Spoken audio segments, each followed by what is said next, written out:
We've mentioned several times online learning. Let's just talk for a second and just cast your minds forward. What role do you think online learning is going to play in the university? How do you see it evolving? Henry, any thoughts on online? Well, online learning is really integral to what we're doing to serve more students and to serve them better. President Hinckley foresaw that. It was remarkable that even if you think about the year 2000, online learning wasn't what it is today, and that he would see the use of technology as being central is a clear indication of prophecy. And what we're finding is that it not only expands our capacity and makes it easier for students to study at their time and in their place, but it also increases the quality. It's important to note that our online courses have a degree of flexibility, but it's not independent learners, self-based. Everyone is together in a class just like the one they would have on campus. They do work together as groups. They have common deadlines, so there's a schedule. And yet there is the flexibility to make the choice to save some money and stay at home, or to fill that hard to complete slot in their schedule of 5 courses. And we're seeing then a combination of great efficiency and access, but also in the learning, increased quality of learning. Many of these courses, well, they all keep students on their toes. And it's much harder to sit in the background and let others make comments. Everybody is expected to comment in the online course. And we're actually seeing, coming out of online learning, learning benefits in our face-to-face courses, where we say, well, we ought to do the same sort of thing in the classroom. And so, as so often happens with prophetic direction, we've found more than just one blessing in the use of this technology. That's wonderful. Fenton, any thoughts on your side? I think a couple of thoughts from the online. This follow-up to the last thing that Henry said, which is very important, that the benefit of online learning has not just been for online learning. It's been a benefit that's impacted a lot of our areas on campus. It's forced us to rethink design. It's forced us to look at how students are involved. And so as we look at the core of campus, I think online learning was kind of the first catalyst of saying, where are we going in our whole quality perspective on what we're doing. So our challenge right now is to make sure that online learning is very good, the quality is good, but at the same time come back and say, are we having the same type of impact across campus? And so it's kind of a combination of those modes of delivery.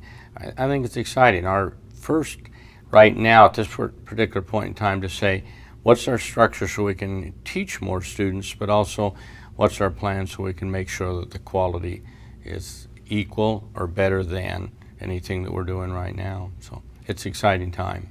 It is. There's a, you know, I know you're all familiar with the fact that there are a lot of people out there who think online learning is an inferior type of learning.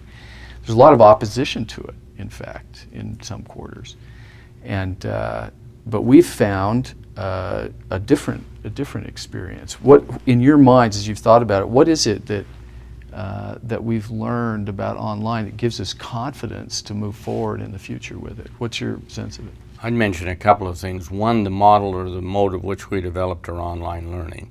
A very consistent kind of quality controlled type process versus all over the place on everybody doing an independent or different type model.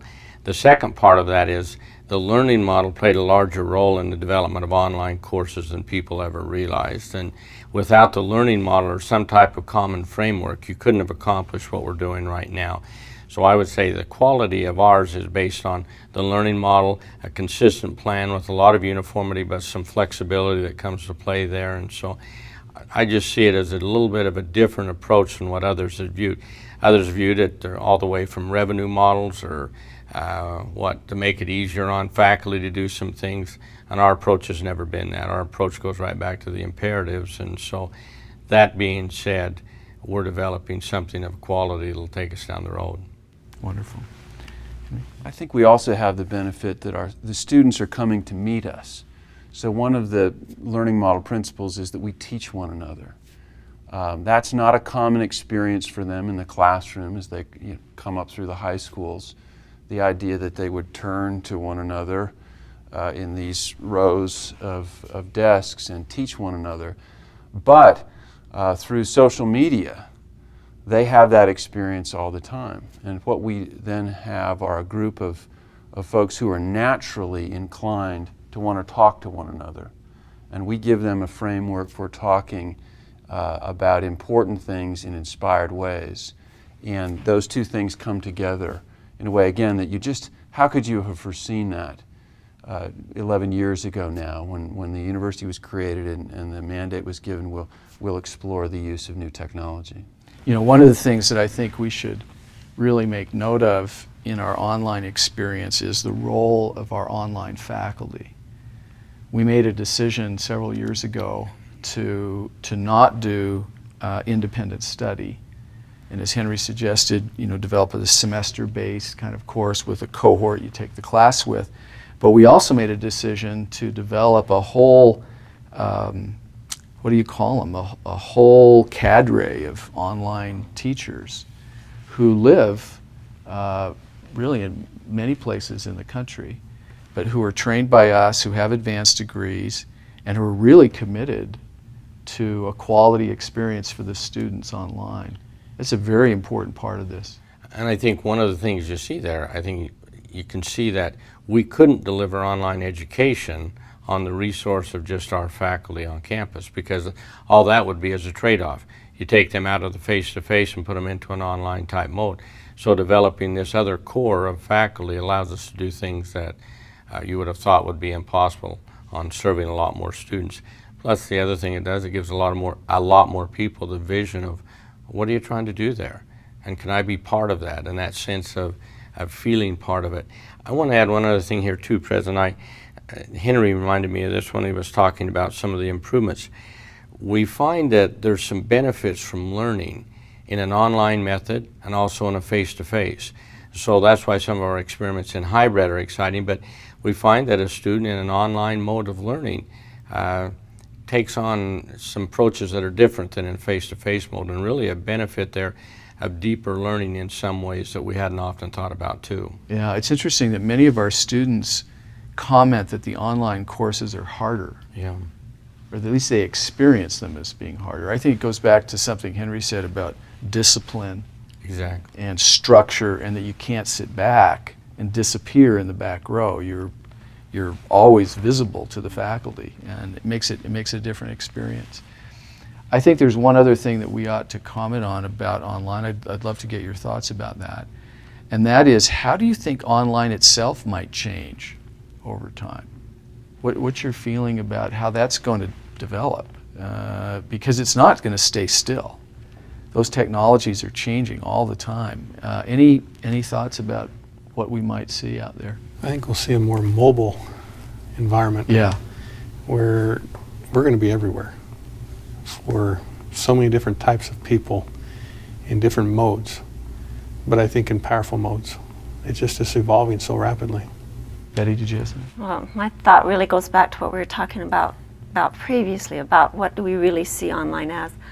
For me, it's the overarching opportunity to take BYU-Idaho away from Rexburg, Idaho, to take it worldwide, to take an educational experience worldwide where you have little pockets of leavening throughout the world as opposed to just right here. And I think that's the one opportunity that online offers, that provides opportunities that we could not have thought about. I think technology-wise, we'll see changes in the delivery, but also maybe a little more of an in-depth type experience in online education. And I'm not ready to say exactly what that will be, but we offer it to around a lot of locations in the world. But at the same time, even those students who are here on campus taking an online course will start to feel and experience something different than they've felt before, just because of the way we use that. And I think we've already started to migrate and experiment with that. Our people in online have found that what they started out with, now they feel they can offer a few more things, look at other alternatives, and that'll keep growing. I just get really excited about that notion of having people from around the world learning together, because there's so much we can learn, so much we can gain from people outside the United States. We've experienced a little bit on campus, but when you go out and can be in their community, connected through the internet system, in a classroom environment, studying and learning together with the spirit there, that'll be marvelous. It's great. I think it's hard for us to project ahead 10 years and say what technology will be like and what online classes will be like.